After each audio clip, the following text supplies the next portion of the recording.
Assalamualaikum warahmatullahi wabarakatuh. Perkenalkan, nama saya Fikra Menggandi Al-Rashid dengan NIM berakhiran 038. Dalam kesempatan kali ini, saya akan menjelaskan sedikit tentang penelitian dalam bidang agama.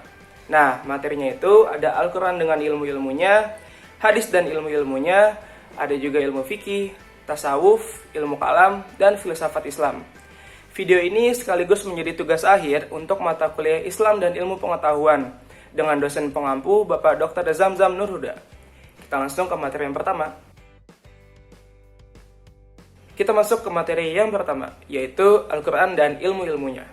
Nah, seperti yang udah kita ketahui nih, Al-Quran ini adalah kitab sucinya umat Islam, di mana Al-Quran ini merupakan wahyu yang paling mulia yang diturunkan oleh Allah Subhanahu wa Ta'ala kepada Nabi kita, Nabi Muhammad SAW. Nah, jika kita bedah isinya, Al-Quran ini terdiri dari sekitar 114 surah, 30 juz, dan juga 6.666 ayat. Nah, bisa kita bayangin kan betapa mulianya kitab suci umat Islam ini. Dan Al-Quran ini sendiri diturunkan kepada Nabi Muhammad SAW secara berangsur-angsur. Jadi dituruninnya itu enggak langsung diturunin dalam bentuk kitab, tapi diturunin secara berangsur-angsur. Hal ini sesuai dengan dalil Al-Quran pada surat Quran Al-Isra ayat ke-106, yang artinya, dan Al-Quran kami turunkan berangsur-angsur agar engkau Muhammad membacanya kepada manusia perlahan-lahan dan kami menurunkannya secara bertahap. Nah, jika kita perhatikan, tentu Al-Quran ini begitu mulia, ya nggak sih? Nah, ditambah banyak sekali ilmu yang terkandung di dalamnya. Mungkin sedikit timbul pertanyaan di benak kita, gimana sih caranya agar kita dapat memahami Al-Quran beserta isinya yang amat mulia ini. Nah, di sini kita bisa mengumpamakan seperti misalnya kita ingin merasakan manisnya air kelapa. Tentunya ketika kita ingin merasakan manisnya air kelapa, kita butuh alat nih teman-teman. Alat yang kita butuhkan itu seperti golok untuk membuka kelapanya dan kita minum airnya. Nah, hal ini sama seperti Al-Quran. Jika kita ingin merasakan manisnya setiap ayat atau kalimat atau bahkan setiap huruf dalam Al-Quran, kita juga butuh alatnya. Nah, alatnya ini yaitu ilmu-ilmu yang ada di dalam Al-Quran sendiri. Nah, dalam terjemahan Arab, ilmu-ilmu Al-Quran ini mempunyai arti ulum Al-Quran.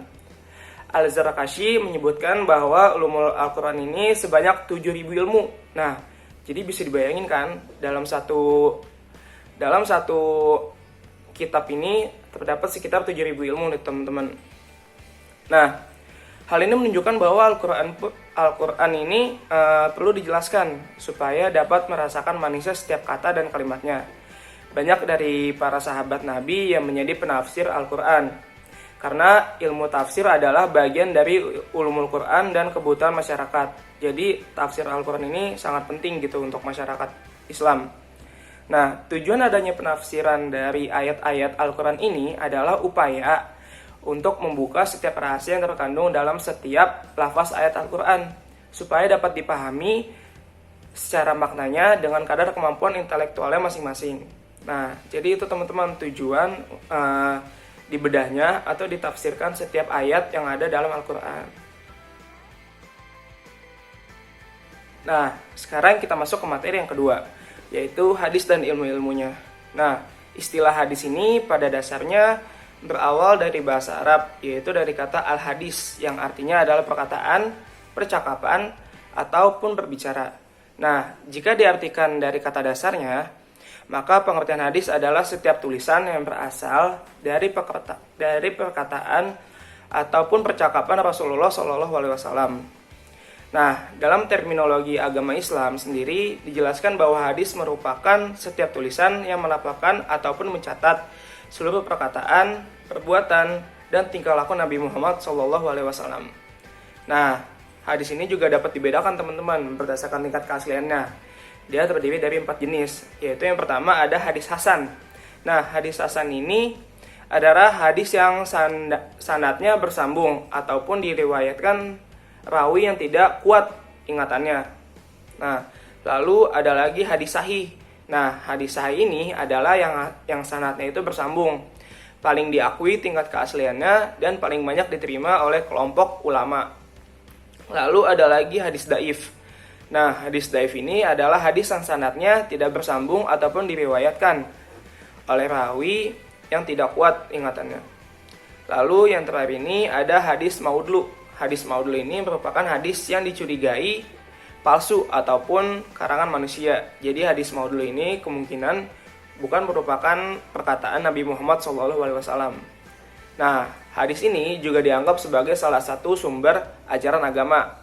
Hal ini sesuai nih dengan penggalan dalil Al-Quran surat Al-Hasyr ayat ke-7 yang berarti apa yang diberikan Rasul kepadamu maka terimalah, dan apa yang dilarangnya bagimu maka tinggalkanlah.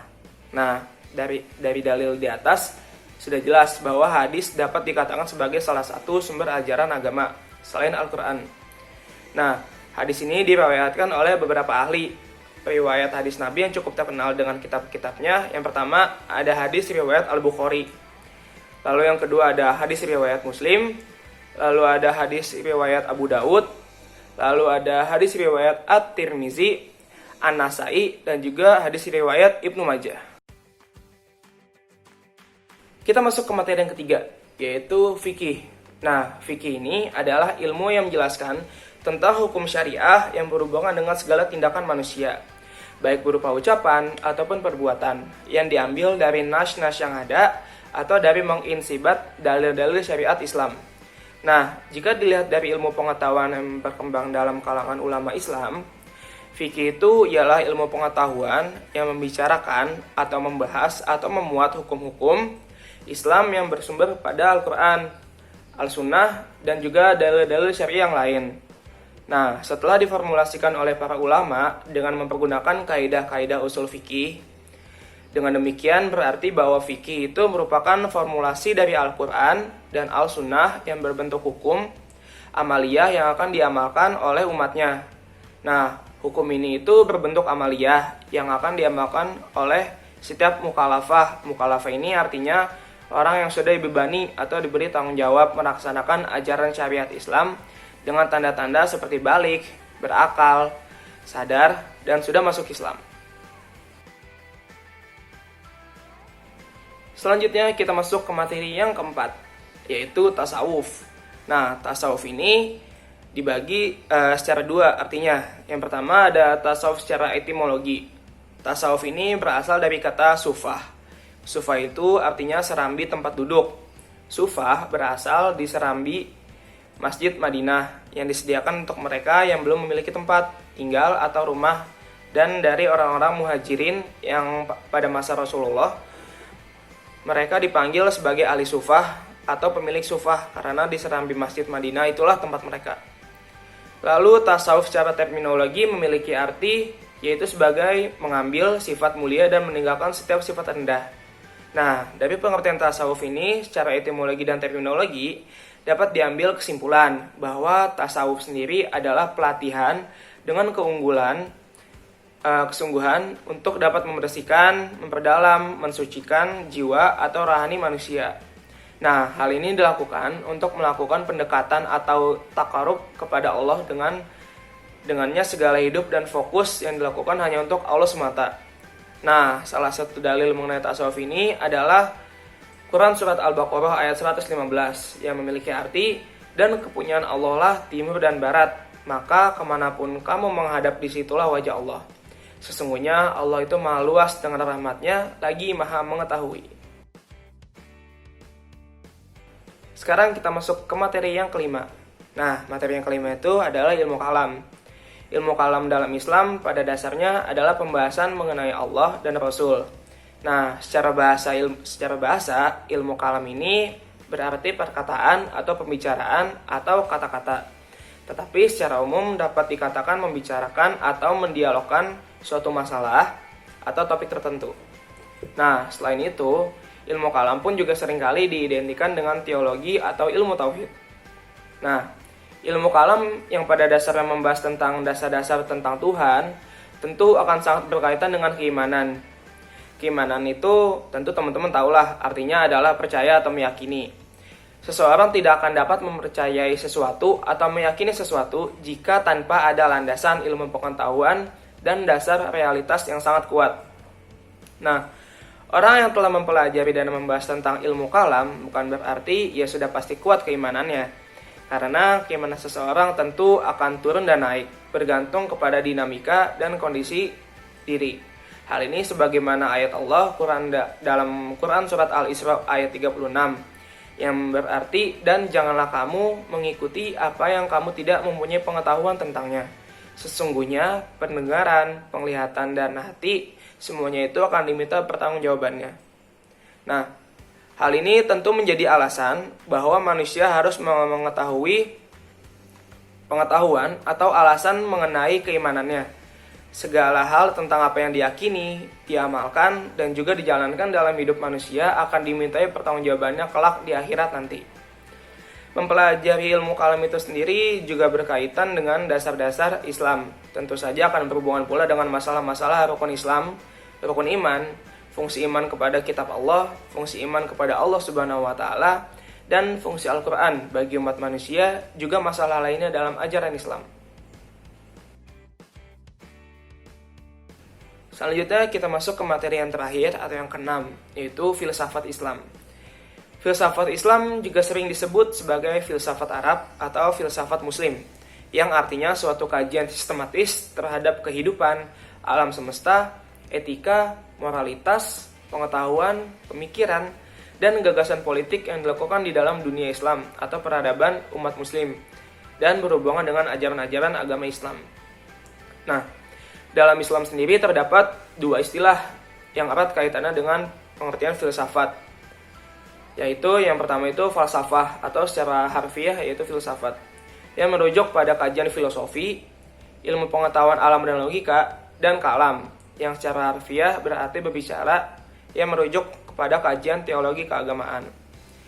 Aktivitas yang berhubungan dengan kajian filsafat Islam kemudian mulai berkurang pasca kematian Ibnu Rushd pada abad ke-12 Masehi. Nah, lalu terdapat banyak pendapat yang menganggap Al-Ghazali sebagai sosok utama di balik kemunduran dari kajian filsafat Islam.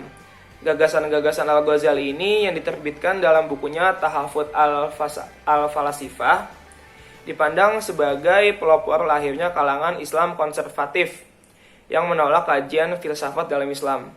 Buku ini memuat kritik terhadap kajian filsafat yang ditawarkan oleh filsuf seperti Ibnu Sina dan Al-Farabi yang dianggap mulai menjauhi nilai-nilai keislaman.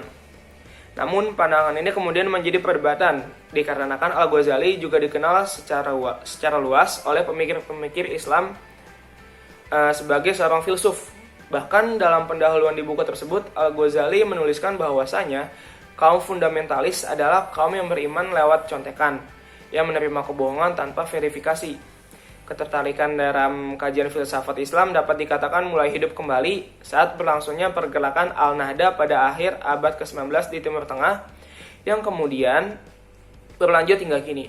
Beberapa tokoh dianggap berpengaruh dalam kajian filsafat Islam kontemporer, diantaranya Muhammad Iqbal, Fazlur Rahman, lalu ada lagi Syed Muhammad Nauqib Al-Atas, dan Buya Hamka. Jadi itu sedikit pengertian mengenai filsafat Islam dan sedikit sejarahnya. Jadi cukup sekian untuk pembahasan mengenai materi penelitian dalam bidang agama. Semoga dapat dimengerti dan mudah dipahami. Dan mohon maaf apabila banyak kekurangan dan juga kesalahan baik dalam pengucapan kata maupun dan lainnya. Sampai ketemu di lain waktu. Wassalamualaikum warahmatullahi wabarakatuh.